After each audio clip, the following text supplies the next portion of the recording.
Welcome to the Guru Purnima lecture entitled The Master Speaks by Swami A. Parthasarthi. Before we begin the lecture, here is a short introduction on the 95-year-old master, affectionately known as Swamiji.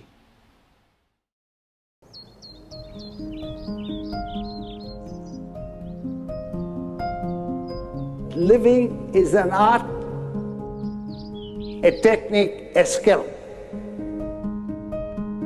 But you've got to learn it and practice it.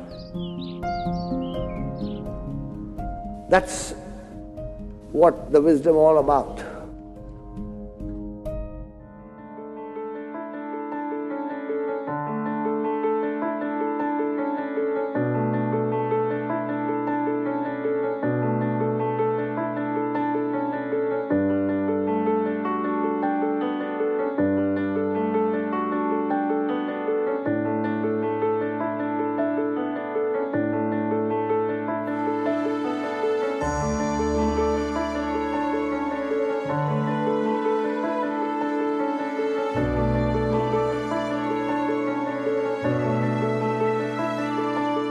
Highlights in my career is discovery of the knowledge.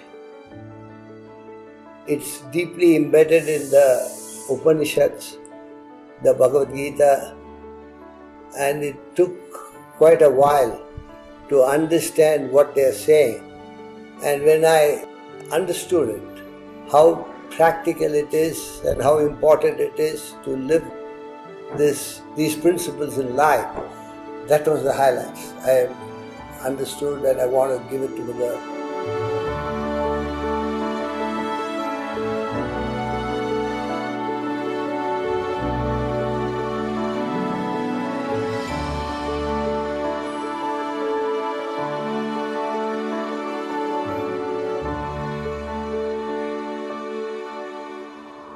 Schools and universities provide information, knowledge, which gives you intelligence.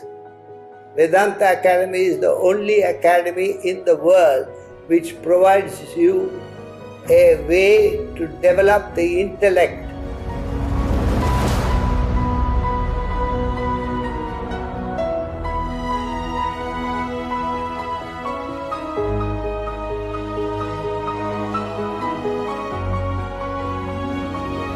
Swami Parthasarthi is one of India's best-selling authors on Vedanta, an ancient school of Indian wisdom. He says that he knows the success, or the secret to success, and the life of harmony, something that we're all searching for amid the chaos of the markets. So you still play cricket, you still do yoga. Swami Parthasarthi lectures globally on disciplines. He's a mean spin bowler and even has advised the Indian cricket team. With cricket, SportsCenter has tracked him down to discover what feeds his unwavering passion.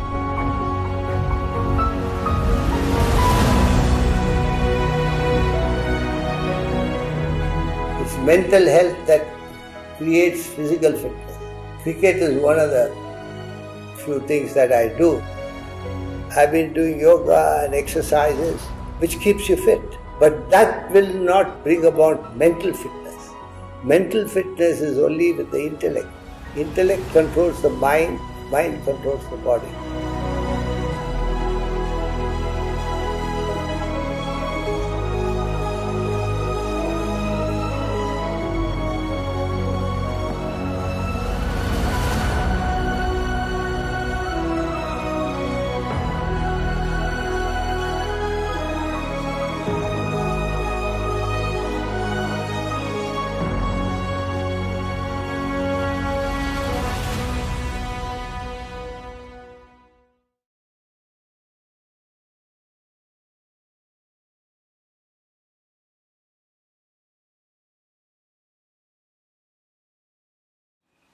On the auspicious occasion of the Guru Purnima, we salute a galaxy of sages and saints who have given us this knowledge.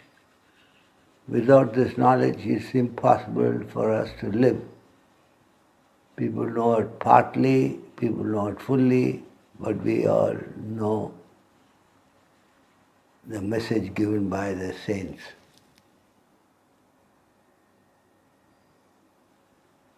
Today's topic is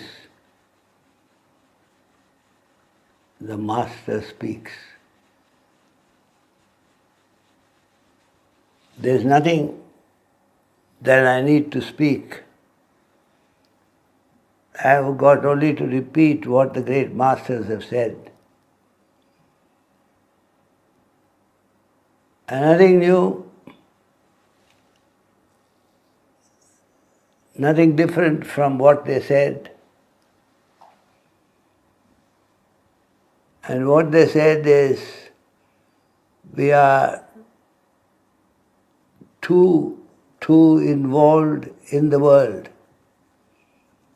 As soon as you're born,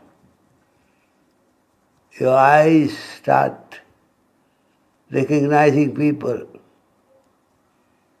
Your ears start hearing. The tongue starts tasting, nose smelling, and the skin touching. So automatically you become extrovert. You're all the time seeing, hearing, smelling, tasting, touching. And as a result of which you get involved in the external world. Hardly anybody gets a chance to explore the inner world.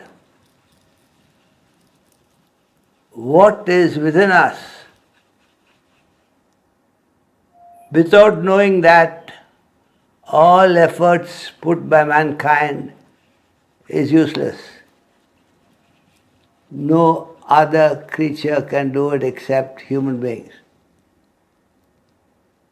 An animal cannot be self-realized. A plant cannot be self-realized. It lives its life and dies away. Only a human being can reach the highest, which is self-realization.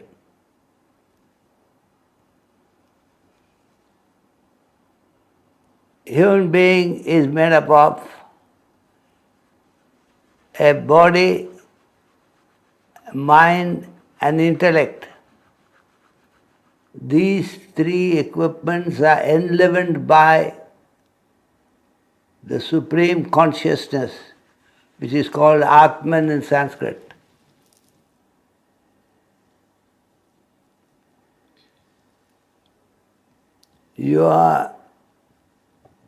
Everybody is constantly engaged in the body and its activities, mind and its feelings, intellect and its thoughts. You don't get a chance, or you don't find a chance to explore the inner self.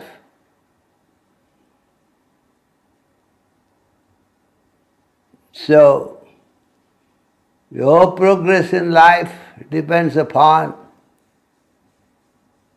your approach to the inner self.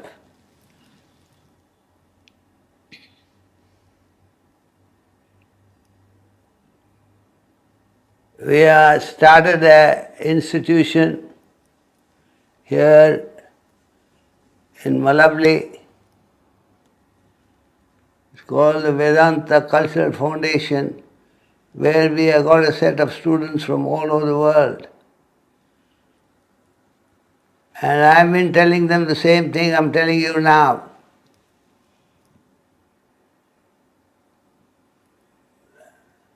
Since they are concentrating on study and reflection, I have made arrangements for all games. There is basketball, there is volleyball, there is cricket, there is football, every ball. So that, and there's a full-fledged gym, a running track. I want all the students to be fit At the end of the studies, they can't be dilapidated as to not communicate to others. They're fit. So we give them good food, good opportunity to exercise. The accent is to find the self and communicate the self to the world. I do not know, I do not want to know how many people are doing that. How many people are introvert? I'll flatter myself if there is 20%, 25%. It's a great achievement because the eye sees color and form, whether you like it or not. The ear hears sounds. The nose smells, tastes, the tongue tastes, and the skin feels. It's automatic. You don't have to put in any effort. And since you don't put effort and you contact the external world, everybody gets involved in the external world. In other words, there's hardly any effort to seek the real self within.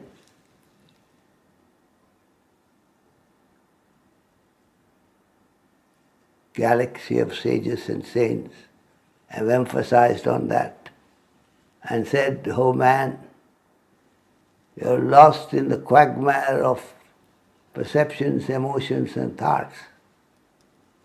You've got to go within and find the self.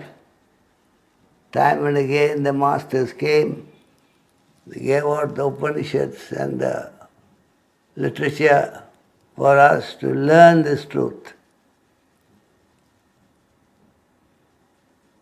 We studied, but no way following them.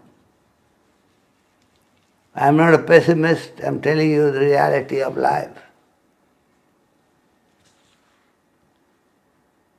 But there is still hope for mankind.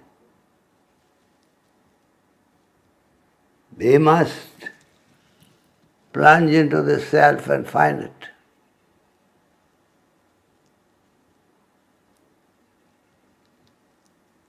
This morning, I was seeing a video of an eminent saint.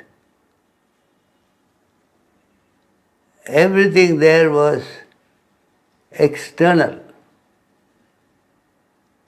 I'm not saying the saint was external.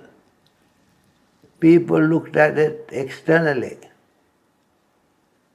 There is no need to look at the saints. There is no need for anything except look within, find out the self. That's the only obligation in life. You have no other obligation. On this auspicious occasion of the Guru Purnima, when great sages of the past time and again emphasize the need to look within. It's a reminder for us, why are we celebrating this annually? Only to remind ourselves of the importance of looking within and finding out the self. We are the self.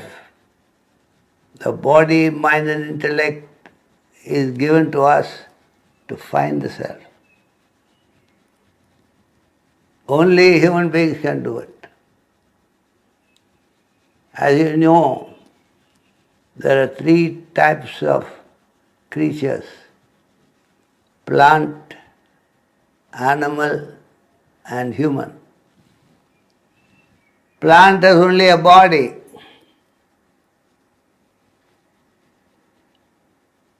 It has no mind, no feelings,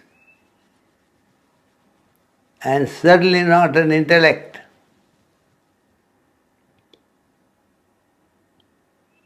When the seed of a plant, of a tree, falls on the ground, the seed, some of the seeds at least, there is water around, it germinates. It tries to grow. The mother plant crushes it, won't allow it to grow. There's no emotion. Whereas animals have basic emotions. You see the lions and lionesses, how they fondle their little cubs. The tiger and tigress fondle their cubs. Every other creature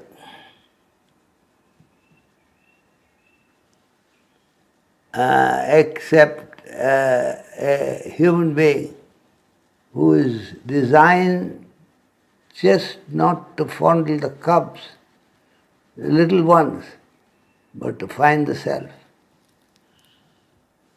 Nobody looks at it that way. Nobody pursues the self. And we are where we are. If you don't pursue the self, you are rid with agitations, worries and anxieties, stress and strain of life. You try to find one person who is strained in life, who is not strained in life, who has not got agitations and suffer.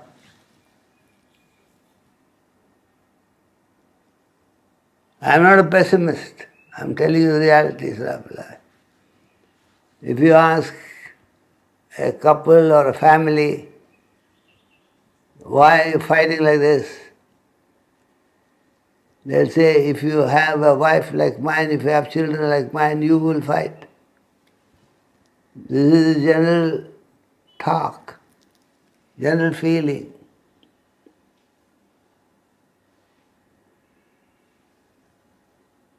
It is impossible to live with a person like my husband, my wife, my children. Terrible there. Every human being curses.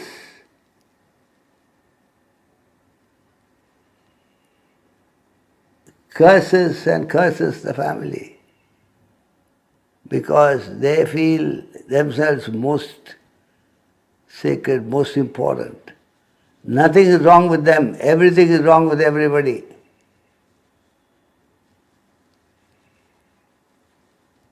There's a fellow in America who started blaming his wife. She did this, she did this, she did that, she did this, and he was absolutely right. She did all that, negative things. How can I live with a person like that? And the long and short of the story is that ultimately he divorced her after 5 years of marriage, 2 children. Then he remarried. After a year or two, he remarried. Now, he is doing exactly the same that he did to the earlier wife. She is wrong, she did this, she did that. And he goes on complaining about the wife. I said, this is exactly what you said about your previous wife. And you are right, absolutely right, I agree with you. But that's the world. Nobody is perfect, including you, including me. See, I give half a glass of milk. It depends upon how you look at it. If you look at the top half, you say it's empty. If you look at the bottom half, it's full of milk. You drink it. You can get one glass more, perhaps. But if you complain maximum, you will not drink that milk, you'll be complaining. Similarly, this fellow complained about his wife, divorced her. Now he is complaining about his wife, present wife.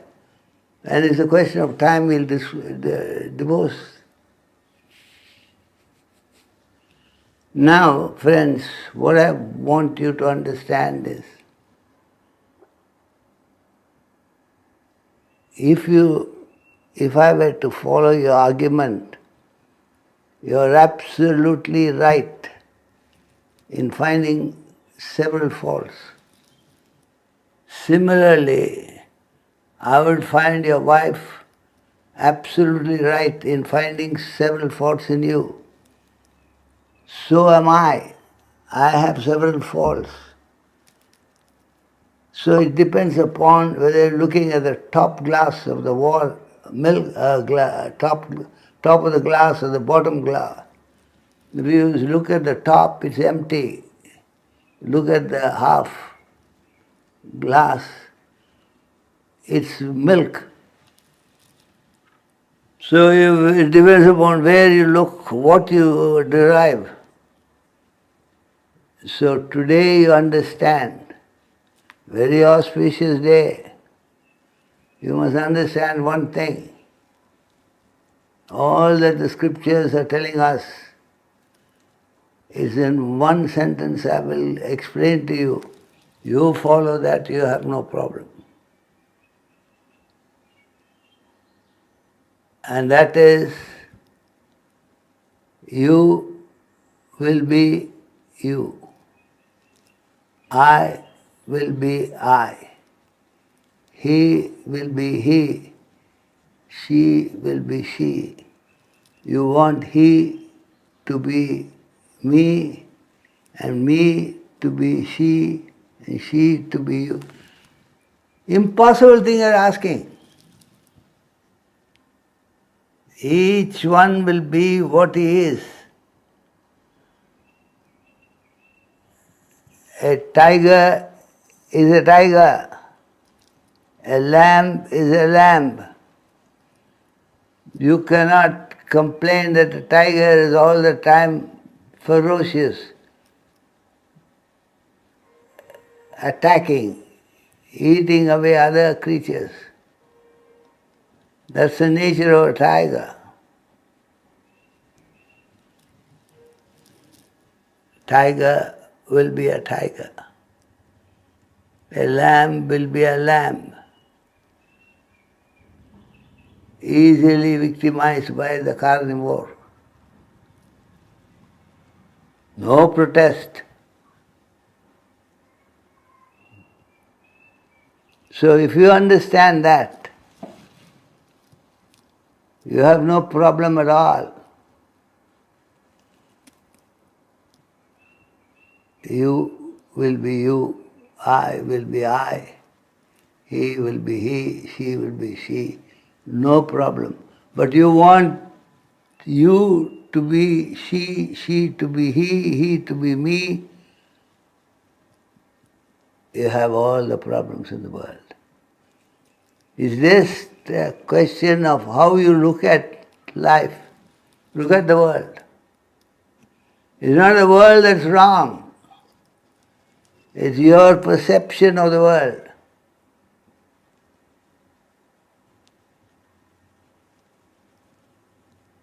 Can't understand the simple logic. You would project something else on a person, condemn the person, divorce the person, and think you're doing right.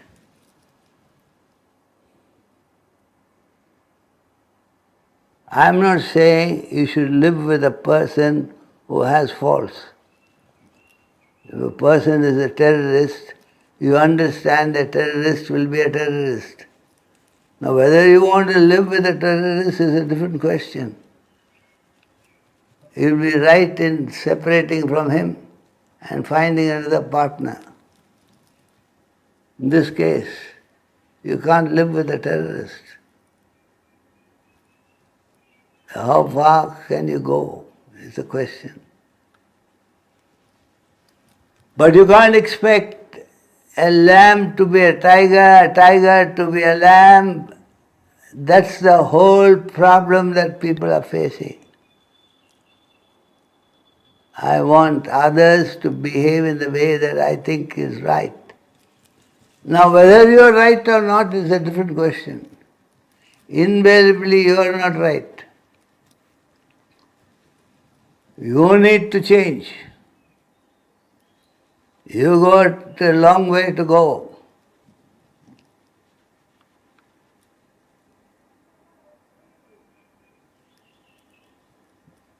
You don't want to change. You want others to change. Just to please yourself for the moment. The moment is over, you have another thing to please yourself. And yet you find the other person lacking what you need, what you want in life. That's the whole thing. On this auspicious occasion, we must change our stance, look at things differently. I will be I, you will be you, she will be she, he will be he. Understand that. A lamb will be a lamb, a tiger will be a lamb. You can't expect something different from what it is, what he is, what she is. This is the problem. All the problems in life you analyze and see, you want others to live in the way that you think is right. And you believe you are perfect. That's the worst part of life. You believe you are perfect. Are you, is the question. Even if you are, you put in a lot of work to come to that perfection. How can you expect others to be so perfect? So therefore, to expect another to behave in the way that you want is the cause of all problems in life. You recognize summer as summer, winter and winter. No, all summer you will be complaining it's hot, hot, hot, hot. All winter you will be complaining it's cold, cold, cold, cold. When are you not complaining? Everything is vice versa. You want to fit the world into your pattern. It's impossible because your pattern changes. First of all, you don't have a steady pattern. You don't like winter all the time. You don't like summer all the time. You change. But when you are in summer, you curse the sun and say, such a thing is too hot. And your winter, such a thing is too cold, too cold. When are you happy? When are you content? When are you going to seek something which you have to be sought as a human being? A plant has only a body. Animal has a body and a mind, but no intellect. A human being alone has got a body, a mind, and intellect is of two types, gross and the subtle. gross intellect, if at all, people develop and become brilliant in the society. They say they are brilliant. And the world recognizes you as brilliant. But the subtle intellect is that which distinguishes between anything ephemeral to eternal. Your body is changing, your mind is changing, your intellect is changing, but the self doesn't change.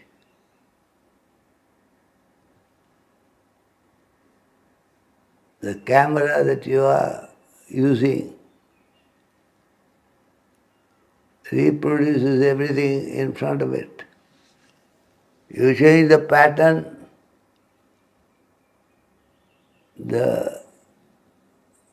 what is shown by the camera is different.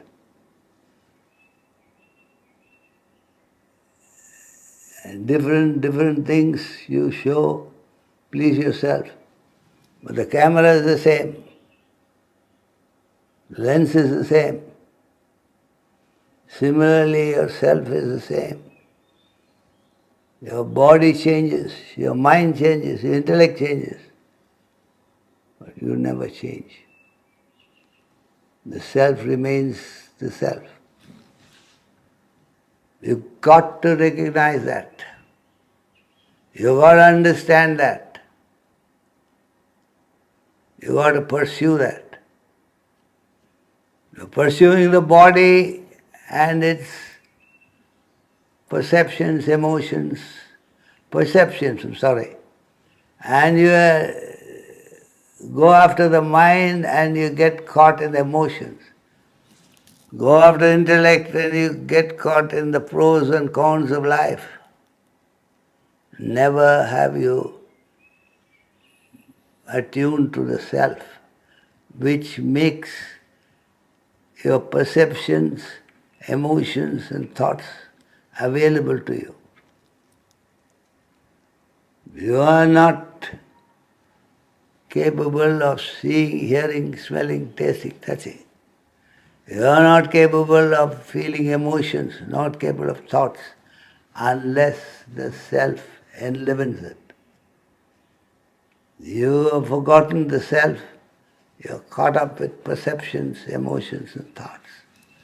This is not life.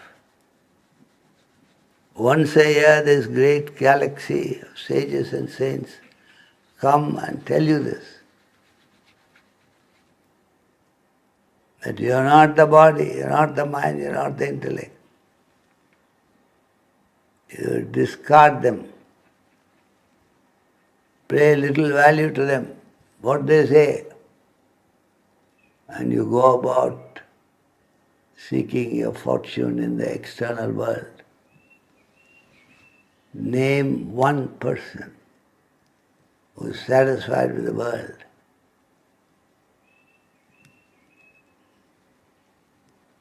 I'm seeing programs after programs in the television. The biggest countries, Europe and America, England, Japan and Germany, they have all the facilities. Their partners are so well equipped and they marry. And no marriage lasts. It's they fight and be with each other or separate. Nobody finds satisfaction in the self. And self in you and the self in one and all is the same. There is no need to compete with another. You are the self, he is the self, she is the self, everybody is the self. So we look at the same, look at the self, we are all the same. Look at the body, we are different. Look at the mind, we are different. Intellect, we are different. Self is same in one and all. You have to find that. It's not easy. It's not difficult. Once you put in your heart and soul, it's not difficult. But remaining where you are, if you want just like that, to get the self, you can't.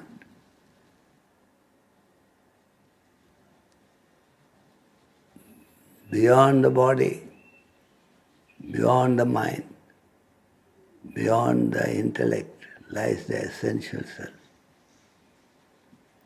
The intellect is, as I said, is of two types. It's extrovert and introvert. The extrovert intellect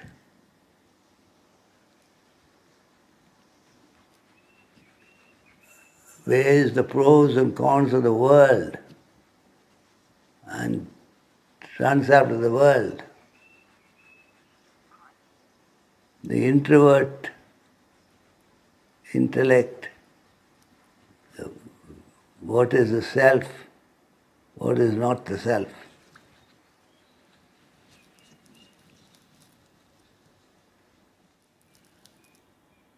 The self and not the self.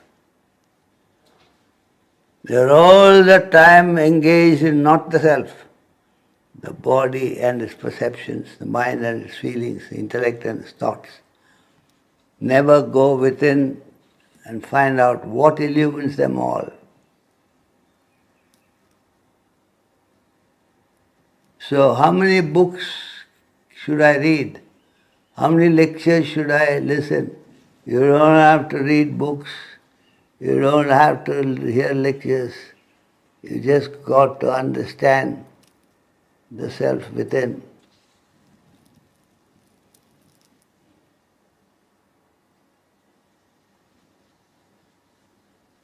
No other exercise will help you. But that's not what happens. I can't blame the individual because you open your eyes, you see. Your eyes are always open, unless you're sleepy. You see color and form. Ears hear pleasant and unpleasant things. Nose, tongue and skin. All the time contacting the world which is pleasant and unpleasant. Similarly, emotions. Go extrovert.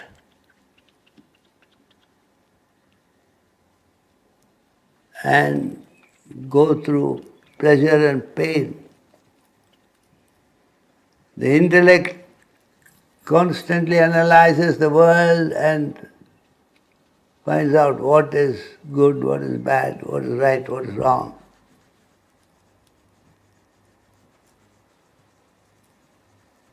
Never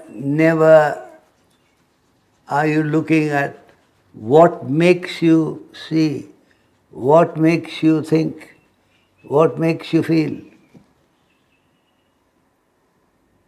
The moment you start thinking of that, you are there. It's a question of time. But you don't worry about what makes you see color and form, hear sounds, know, smells, tastes. You only talk about different types of tastes, different types of sights. What is that which is enabling you to see, to taste, to touch? Nobody goes into that, and therefore everybody suffers. Similarly, friends, the mind is extrovert again. It wants love and hatred. Anything hateful it rejects, anything lovable it embraces. Nobody thinks of what enables me to feel that love or hatred. Similarly, you think rightly, you have Einstein thinking of the highest, you have an illiterate who doesn't think properly. But what makes this person think? What makes the Einstein think is that same principle which makes the illiterate think. So if you slowly step into the right part of the world and find out what makes me think, what makes me hear, what makes me feel,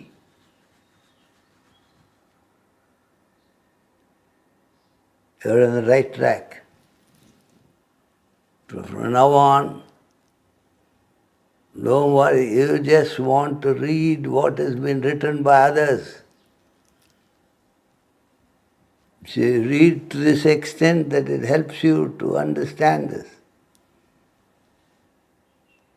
But that's not what you do. You just want to read the pros and cons of what they say. And written a beautiful book. What's beautiful in that you don't see.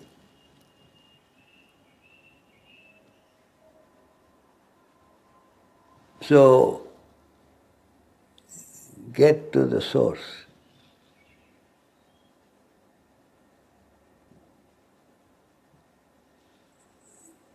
The source is the self. It enables you to see, enables you to feel, enables you to think. But you're caught up in what you see, what you feel, what you think. Your accent is on the wrong syllable. Change the syllable, change the accent. You're there. So on this auspicious occasion, great sages and saints have time and again reminded us, oh, human beings, mankind, your attention is extrovert. You're all the time thinking of something other than you. Now find out what makes you see, what makes you hear, what makes you smell, taste, touch, what makes you feel various emotions, good or bad, it doesn't matter. What makes you think, rightly or wrongly. You're caught up with the external world, which is full of pros and cons. The self is the same. So, you see in the cinema a colorful thing, technicolor thing, all sorts of things, joyous situation, a horrific situation. You laugh and you cry. There's a little boy in the cinema sitting with his parents because their parents didn't know where to put them. It's a very interesting movie. And in the beginning they show the documentary. And the child was very interested, asking very questions. And when the tiger comes, it cries. And when things are happy, it laughs.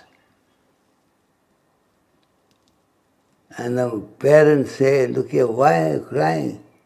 Keep quiet. It's only pictures on the wall. When the main picture starts, a child is not looking at the picture because he's not interested. It's a great tragedy. The parents cry, start crying. The child asks, "Mom, why are you crying? Why are you crying?" "Shut up, you don't know what it is." Similarly, friends, you are caught up in the periphery of life, good and bad. All the fluctuations of the external world is recognized by yourself. Your attention is on the world. Therefore, you go through the fluctuations, suffer.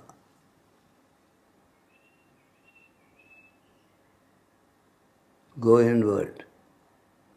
Find the self. So on this auspicious occasion, Guru Purnima, the great galaxy of sages and saints, we remember, who have talked only about the self. They did not reject what you are seeing. You see, you hear, you smell, you taste, you touch, do whatever you like.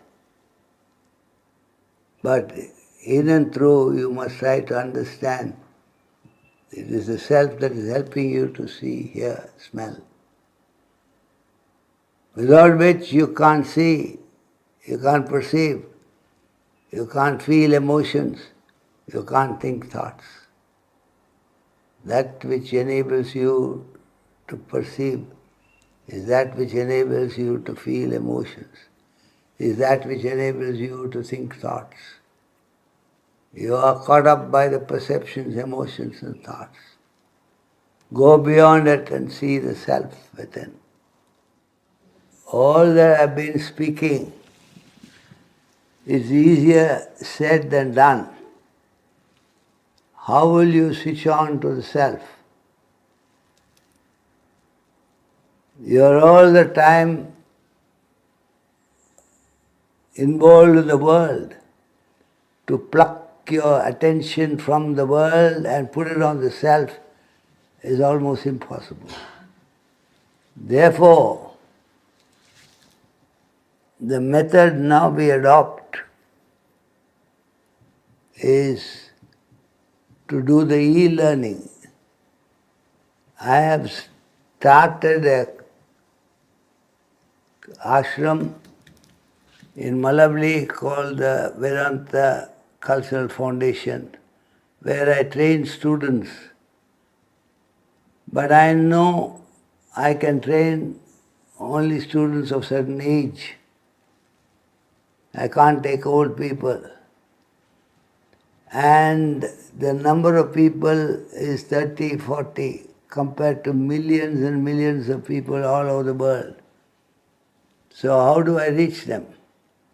Now we have produced it electronically. Thanks to the people who know this, have electronically recorded the entire procedure in the ashram. You don't miss anything. You don't have to come here. You got to listen to it 1 hour a day. You don't take notes. You don't need to take notes. You know, if you don't understand, keep moving, keep moving. And when you come to the 6th, the 7th lesson, you will understand 2nd and 3rd clearly. What you thought you didn't understand becomes clear. So you keep moving, keep moving. So if you complete the course, you are done all that is necessary to find the self. Otherwise, people who are extrovert, who are running after the world, to tell them to find the self is almost an impossible exercise. Now I'm giving a practical method by which you can understand. Just listen to the talks. It's the talks that have been recorded. 1 hour a day. Don't worry if you exceed, little bit of exceed, or you are short of one hour, but make it a point so that you complete one lecture a day. In 3 years you should complete the number of lectures that we give. You must keep on adjusting yourself till you get that proportion correct. So, to find the self, you need this knowledge. This knowledge will not directly help you, but indirectly. So once you understand the self. Thank you. Thank you, Swamiji, for addressing us today. Those who wish to donate may use the button below the screen to make their contribution. Donations support public education on higher values of life, including the residential programs at the Vedanta Academy in India.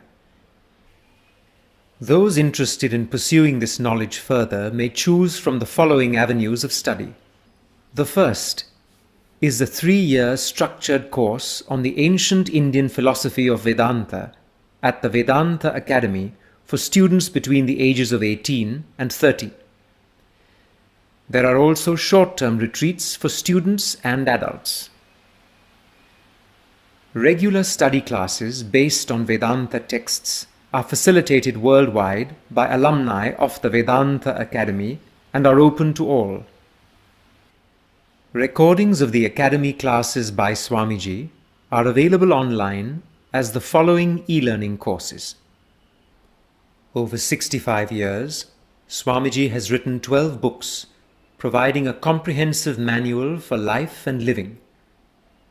The 4 books recommended to start with are, in order, The Fall of the Human Intellect, Governing Business and Relationships, The Holocaust of Attachment, Vedanta Treatise, The Eternities.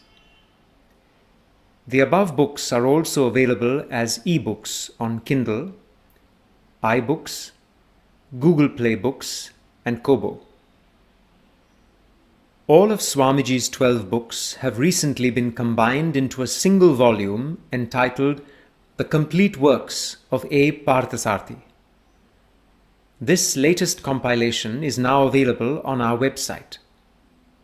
You can also download the Vedanta World app from your phone's App Store and access Swamiji's audiobooks and public lectures, as well as some devotional music and chanting of ancient Indian texts. For more details, visit vedantaworld.org. Thank you for joining us today.